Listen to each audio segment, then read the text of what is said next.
হুদহুদ পাখিটা এমন একটা কাজ করছে যে কাজটারে আমার আল্লাহ বড় পছন্দ করে নিছে। সুবহানাল্লাহ কইতেন না? তাফসীরে মারিফুল কুরআনের মাঝে উল্লেখ করা হয়, পাখিটারে ডাক দিয়া কয়, পাখি কোথায় গিয়েছিলি, কেন গিয়েছিলি, কোন কারণে গিয়েছিলি, কারণটা বল, কারণ বললে মাফ করে দিব, কারণ যদি বলতে না পারো তোমারে শক্ত শাস্তি দিব, শক্ত শাস্তি দিব, প্রয়োজনে জবাই করে ফেলবো। ও যুবক ভাই শুনো, পাখিটা তখন মাথাটারে নিচে নিয়া নরম নরম সুর দিয়া ডাক দিয়া কয়, সুলাইমান মারবা আপত্তি নাই, জবাই করবা আপত্তি নাই, আগে আমার কারণটা শুনো। জানো নে গো পয়গম্বর, আমাদের সিংহাসন যখন প্রস্তুত ছেড়ে দিবেন সময় হয়ে যাচ্ছে, ঠিক এমন সময় উপরে আকাশে আমি উড়তেছিলাম, উড়তে উড়তে দূর বহু দূর তাকায় দেখি জাতি ভাই দেখা যায়। সুবহানাল্লাহ কইতেন না? তাকায় দেখি জাতি ভাই দেখা যায়। জাতি ভাই আমাদের আপনাদের এলাকায় যারা প্রবাস আছে এদেরকে জিগায়েন, এ বাবা এ ভাই, প্রবাসে থাকা অবস্থায় যদি বাংলাদেশি কাউরে পাও কেমন লাগে? তখন চোখের পানি ফালায়া বলবে, বাংলাদেশের শুধু মানুষ না রে, বাংলাদেশের একটা কাউয়ারে দেখলেও মনে শান্তি লাগে। কারণ জাতি ভাই কিতাবের মাঝে উল্লেখ করা হয়, পয়গম্বর সুলাইমান রে ডাক দেয়া কয়, সুলাইমান আমি আমার জাতি ভাইটারে দেখার পর চিন্তায় পড়ে গেলাম, আমার একটা জাতি ভাই দেখা যায়, তার সাথে আগে সাক্ষাৎ কইরালাই, তারপরে আমি নিচে নামি চলে যাই আপনার সাথে। জানেন, জাতি ভাইটারে ডাক দিলাম, কাছে আসলো, আমিও গেলাম, সেও আসলো, মাঝামাঝি সাক্ষাৎ। আমি তারে সালাম দিলাম, সালাম বুঝে না। আমি তারে বললাম, তুমি কোন দেশে থাকো যে এই দেশে সালাম শুনো নাই, সালাম বুঝো না? বলে, আমি সাবা নামক একটা দেশে থাকি। আশ্চর্য হয়ে গেলাম, সাবা নামক বুঝি দেশ আছে। আমারে প্রশ্ন করলো, জাতি ভাই তুমি কোন দেশে থাকো? বললাম, মুলকে সুলাইমান, সুলাইমান নবীর দেশ। আমার জাতি ভাইটা আমারে ডাক দেয়া কয়, সুলাইমানের রাজ্য আবার কোনটা? সুবহানাল্লাহ কইতেন না? সুলাইমান আবার কে? সুলাইমানের রাজ্য আবার কোন দেশ? এমন কোন দেশ যে দেশকে সুলাইমানের রাজ্য বলা হয়? ও নবী আমার, ওই কথাটা শোনার পর আমি আশ্চর্য হয়ে গেলাম। আশ্চর্যান্বিত হইয়া আমি চিন্তায় পড়ে গেলাম, এমন কোন জাতি পাই, এমন কোন জাতি ভাই যে ভাইটা সুলাইমান নবীরে চিনে না, সুলাইমানের রাজ্য চিনে না। তখন আমি তারে পরিচয় দিলাম, সুলাইমান হলো আল্লাহর নবী। সে আবার কয়, নবী আবার কে? আমি আরো আশ্চর্য হয়ে গেলাম। আমি তারে প্রশ্ন করলাম, তুমি কোন দেশে বসবাস করো? বলে, আমি বসবাস করি একটা দেশে, সেই দেশটার নাম সাবা। বলে, তোমার দেশের রাজা কে? আমার দেশের রাজা নাই, রানী আছে, বাংলাদেশের মতো আর কি, বুঝেন না? বাংলাদেশে তো রাজা নাই, রানী আছে। আলহামদুলিল্লাহ, এখন রানী দুইটা তো একটাও নাই। আল্লাহ গো, তোমার কুদরতি ফায়দরি ওই নাফাক সেনা আর লেদা নামক যে দুই নাফাক, এদের কে আর বাংলাদেশে আই না, এদের হাতে ক্ষমতা দিও না। কন্যা আলমিন, আল্লাহ ন্যায় বিচারক, ইনসাফওয়ালা একজন বাদশাহ আমাদের দেশের জন্য কবুল করো। চিল্লায় বলি আমিন। ও নবী আমার, আমি আশ্চর্য হয়ে গেলাম, সুলাইমান নবী চিনি না, রাজা নাই, রানী আছে। আমার ডাক দিয়া কয়, জানো আমার দেশের রানীর বড় একটা সিংহাসন আছে। আমার দেশের মানুষগুলি আল্লাহ চিনে না, নবী চিনে না।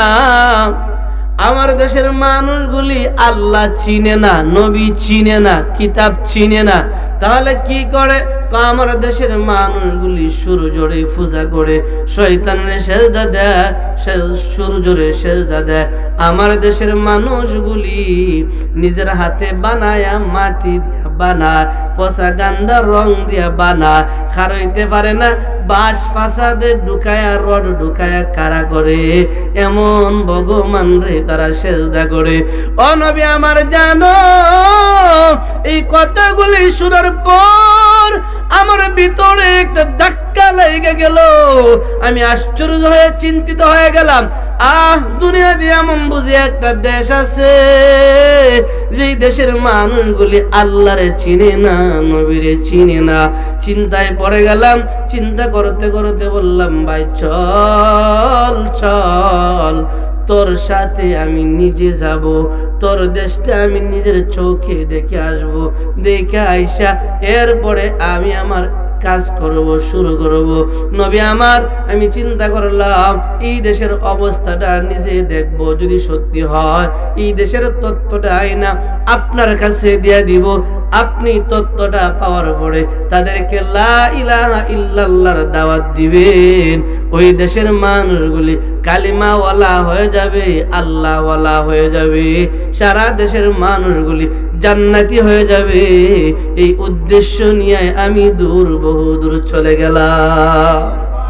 আমার উদ্দেশ্য একটাই, এই দেশের অবস্থাটা জানবো, আপনারে জানাইমু। আপনি প্রয়োজনে যুদ্ধ করে এই দেশে কালিমা প্রতিষ্ঠিত করবেন, এই দেশের মানুষগুলি জান্নাতি হবে। এটাই আমার মূল টার্গেট। ও নবী আমার, জানো আপনার খারাপ লাগতেছে মনে হয়? বেশি খারাপ লাগতেছে না? কি করবো, দেলাইছে বেশি রাত। আমার তো কষ্ট কম হয়েছে না। সকাল 11:20 গাড়ি তুলছিলাম, রাত সকাল 11:20 নেত্রকোনা দিয়ে গাড়ি তুলছিলাম। রাস্তা এত খারাপ, আপনারা জানেন, তো আমার বলা দরকার নেই। আল্লাহ তাআলার কাছে দোয়া করছি, আল্লাহ তুমি কবুল করো। দুনিয়া পাওয়ার উদ্দেশ্য না, আল্লাহ যেন কবুল করে। আপনাদেরকে নিয়ে একটু পরে এটাই দোয়া করবো, আল্লাহ আমরারে তুমি কবুল কইরো, আর কিচ্ছু না। বলেন না আমিন? তো ধৈর্য ধরে থাকেন, অল্প কিছু সময়, আমিও বেশি সময় না। আমি ওইটার সার মর্ম যেটা আছে একদম সংক্ষেপ করে আপনাদের কাছে পেশ করার মূল উদ্দেশ্যটা এটাই হবে, যদি আমাদের নিয়ত ভালো হয়, আমাদের উদ্দেশ্য যদি হয় একমাত্র আল্লাহর জন্য, আল্লাহ দুনিয়াতেও সফলতা দিবে, আখিরাতেও জান্নাত দিবে। এটাই আমার মূল উদ্দেশ্য। শেষ পর্যন্ত থাকবেন তো ইনশাআল্লাহ? বলেন না ইনশাআল্লাহ? পাখিরা ডাক দিয়া কয়, নবী আমার জাতি বাইরে বললাম চল।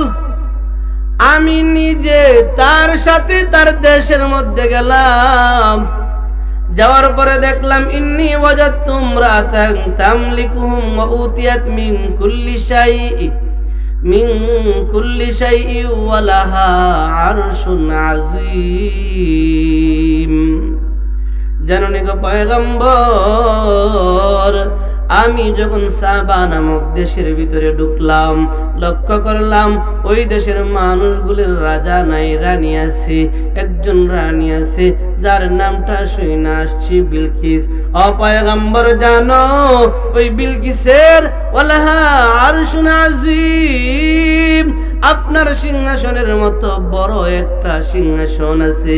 জানো আমি যেই মাত্র ওই দেশের ভিতরে ঢুকলাম, লক্ষ্য করলাম ওয়াজাদতুহা ওয়া কওমাহা ইয়াসজুদুনা লিশ-শামস, ওয়াজাদতুহা ওয়া কওমাহা ইয়াসজুদুনা লিশ-শামস মিন দুনিল্লাহ। আমি যেই মাত্র তাদের দেশের ভিতরে ঢুকলাম, এই সময় লক্ষ্য করলাম ওই দেশের মানুষগুলি আল্লাহ চিনে না, আল্লাহর সিজদা দেয় না। এই দেশের মানুষগুলি ইয়াসজুদুনা লিশ-শামস, পূর্ব আকাশে উদিত সূর্যরে সিজদা দেয়, পশ্চিম আকাশে অস্ত যায় সূর্যরে সিজদা দেয়। ওই দেশের মানুষগুলি ওয়াজায়্যানা লাহুমুশ শাইতান, ওই দেশের মানুষগুলি শয়তানরে সিজদা দেয়। নাউযুবিল্লাহ কইতেন না? ও নবী আমার, আমি চিন্তায় পড়ে গেলাম। সারাটা দুনিয়ার বাদশা সুলাইমান, উনি দুনিয়ায় জিন্দা থাকতে সাবা নামক একটা দেশ, যেই দেশের মানুষগুলি আল্লাহ চিনে না, নবী চিনে না, আল্লাহর সিজদা দেয় না, নবীরে মানে না, আল্লাহর সিজদার পরিবর্তে সূর্যরে সিজদা দেয়, মাটির দেবতারে সিজদা দেয়, শয়তানরে সিজদা দেয়। ও যুবক ভাই, বৃদ্ধ বাবারা, আওয়াজ দেয়া বলেন তো সিজদার মালিক একমাত্র কে? আর একটু আওয়াজ দিয়ে বলেন না, সিজদার মালিক একমাত্র কে? ফিরে বাবারে সিজদা দেওয়া যায়? হ্যাঁ, পীর বাবারে সেজদা দেওয়া যায়? কি কন, দেওয়া যায় না? ল্যাংড়া বাবা, কালা বাবা, দলা বাবা, তালা বাবা, কত বাবা না আছে, অন্ত কুত্তা বাবা ওবার হইছে, এরা এত সেজদা দেও নই যা। কি কন? আল্লাহ একমাত্র মরণ পর্যন্ত তোমার কাছে মাথাটারে কপালটারে নত করে তোমার কুদরতি পায়ে সেজদা দেওয়ার মতো আমাদের সবাই রে তৌফিক দিও বলি আমিন। বাকিরা বলে পয়গম্বর আমি যখন এই অবস্থাটা দেখলাম চিন্তায় পড়ে গেলাম, কি করা যায়, কি করা যায়। আমি তাদের অবস্থাটা জানলাম, জানতে গিয়ে লেট হয়ে গেছে, লম্বা সময় চলে গেছে। আপনার কাছে জানাইলাম, আপনি আমারে শাস্তি দেন, আপত্তি নাই, তবে ওই দেশের বিষয়ে অ্যাকশন নেন, ওই দেশটার বিষয়ে মাথায় ঢুকান, ওই দেশের মাঝে কালিমার দাওয়াত দিয়া দেন, ওই দেশের মানুষগুলিরে আল্লাহ তাআলার একত্ববাদের দাওয়াত দেন, ওই মানুষগুলি কালিমা পড়বে, আল্লাহ চিনবে, মরার পরে জান্নাতি হয়ে যাবে, এটাই আমার মূল উদ্দেশ্য। সুলাইমান নবী কয়, বুঝছি তুমি যে কথা কইতেছো, বুঝতে পারছি, এতগুলি কথা কইতেছো, বলো তো তুমি যে কথা বলছো সত্য না মিথ্যা? সুলাইমান নবী ফাঁকি রেখো, এ ফাঁকি তুমি যে কথা বলছো এত সময়, বলো তো তোমার কথাগুলি সত্য না মিথ্যা? যে কোন তো ফাঁকি যে কইছে, সত্য মিথ্যার যাচাইয়ের কোনো সিস্টেম আছে? মিথ্যাও তো কইতে পারে। কি কোন? মানুষ আশরাফুল মাখলুকাত, জাতি সৃষ্টি সেরা মানুষ, ইয়ারাই মিস কথা কও, ফাঁকি তো দূরাত। মানুষ তো মিস কথা কয় না। কি কোন? আপনারা মিস কথা কন না, মানুষে মিস কথা কয়। দোকানদার যারা আর তো মিস কথা কয়ই না, আর মেম্বার চেয়ারম্যান হওয়ার আগে নির্বাচনে তো মিস কথা কয়ই না। মানুষ মিস কথা কয় না তো, সব হাসান বসরি আর রাবিয়া বসরি। আল্লাহ আমাদেরকে সত্য কথা বলার তৌফিক দাও, বলেন না আমিন। নবী ডাক দিয়া কয়, ও পাখি, কালা সানানজুরু আসাদাকতু আসাদাকতা আম কুনতা মিনাল কাযিবিন, তুমি কি সত্য কথা বলছো না মিথ্যা কথা বলছো, কেমনে বুঝমু? ও পাখি, তুমি কি মিথ্যা বলছো না সত্য বলছো, বুঝমু কেমনে? বুঝার জন্য আমি সুলাইমান তোমার হাতে একখানা চিঠি লেখা দিব। চিঠিটারে লইয়া যাইবা বিলকিস রানীর রাজ্যে। চিঠিটারে লইয়া যাওয়ার পরে বিলকিস রানীর হাতে চিঠিটা পৌঁছায় দিবা। চিঠিটা পাওয়ার পরে যদি বিলকিস রানীর চিঠির প্রতি উত্তর দেয়, বুঝবো তুমি সত্যবাদী। যদি চিঠির প্রতি উত্তর না দেয়, বুঝবো তুমি মিথ্যাবাদী। ফাঁকি করে এটা একটা বিষয় হলো, খালি দিয়া লাইন না লয়ে যায়। আল্লাহ তাআলা জানায় দেন, সুলাইমান আলাইহিস সালাতু ওয়াস সালাম একখানা চিঠি লেখাম পাখিটার পায়ের মাঝে বাইদা দিছে। কোরআনের শ্রেষ্ঠ কাহিনীর মাঝে উল্লেখ করা হয়, পাখিটার টুডের মাঝে দিয়া দিছে। পাখিটার কথাটাকে নকল করে উঠাইতে গিয়ে উল্লেখ করা হয়, পাখিটা বলে, যেই সময় আমি সাবা দেশে গিয়ে চিঠি নিয়ে ঢুকলাম, বিলকিস রানী সব দরজা জানালা লাগায় দিল, আন্দর মহলের ভিতরে ঘুমায় গেল। সে তার রাজ সিংহাসনের মাঝে ঘুমায়, আমি ওয়ালের ছোট ছোট ছিদ্র আছে, নেট আছে, ছিদ্রর ফাঁক দিয়া বড় কষ্ট করে তার বালাখানার ভিতরে ঢুইকা গেলাম। চিঠিটা দুনিয়ার কোথাও রাখি নাই, সুজা বিলকিস রানীর বুকের উপরে আমি চিঠিটা রাইখা দিছি। সুজা বিলকিসের বুকের উপরে রাখছি। বলেন তো, আমার কথা বুঝে থাকলে শত শত হাজার হাজার সৈনিকরা দাঁড়ানো, এর মধ্য থেকে সিডি কেমনে যায়? তাও দরজা লাগানো, জানালা লাগানো, সব লাগানো। আন্দর মহলের ভিতরে রানী ঘুমায়, ওই রানীর বুকের উপরে চিঠিটা কেমনে গেল? আল্লাহ তাআলা জানায় দে, কালাত ইয়া আইয়ুহাল মালাউ ইন্নী উলকিয়া ইলাইয়া কিতাবুন কারীম। কন্না সুবহানাল্লাহ। বিলকিস রানী ঘুম থেকে জাগ্রত হলো। ঘুম থেকে ওইটা চিঠিটা বুকের মাঝে দেখা আশ্চর্য হয়ে গেছে। এ দরজা লাগানো, জানালা লাগানো, হাজার হাজার সৈনিকরা তারা তাদের রাইফেল নিয়ে দাঁড়ানো। এই চিঠিটা আমার বুকের মাঝে আসলো কেমনে? সুবহানাল্লাহ কইতেন না? বিলকিস আশ্চর্য হইয়া কালাত ইয়া আইয়ুহাল মালাউ ইন্নী উলকিয়া ইলাইয়া কিতাবুন কারীম। সৈনিকদেরকে ডাক দিয়া কয় কাছে আয়, কাছে আয়, কথা আছে।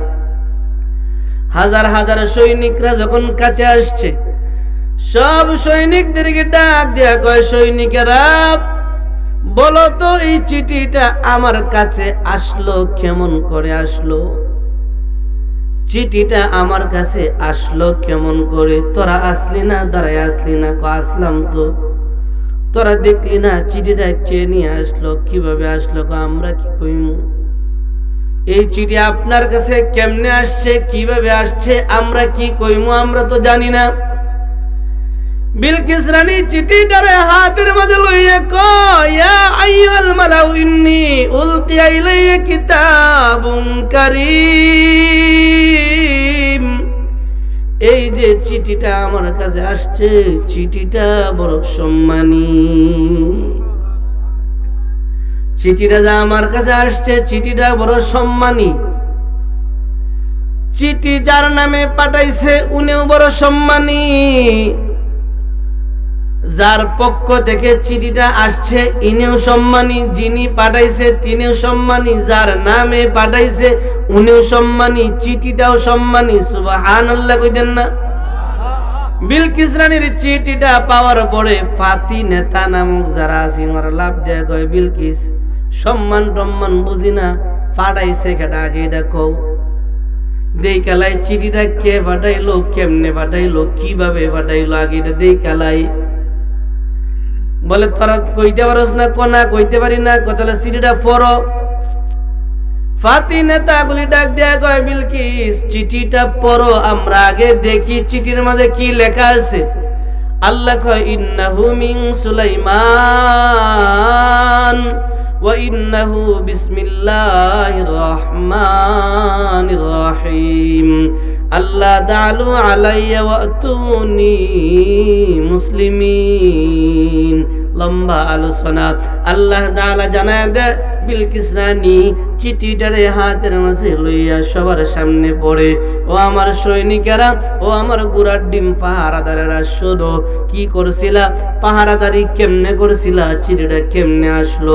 তোমরা থাকতে যদি চিঠিটা আসে তাহলে তোমরা গুড়ার ডিম পাহারাদার। শুনো শুনো, চিঠিটার মাঝে লেখা আছে ইন্নাহু মিন সুলাইমান ওয়া ইন্নাহু বিসমিল্লাহির রহমানির রহিম। আল্লাহ তাআলা আলাইয়া ওয়াতুনি মুসলিমিন।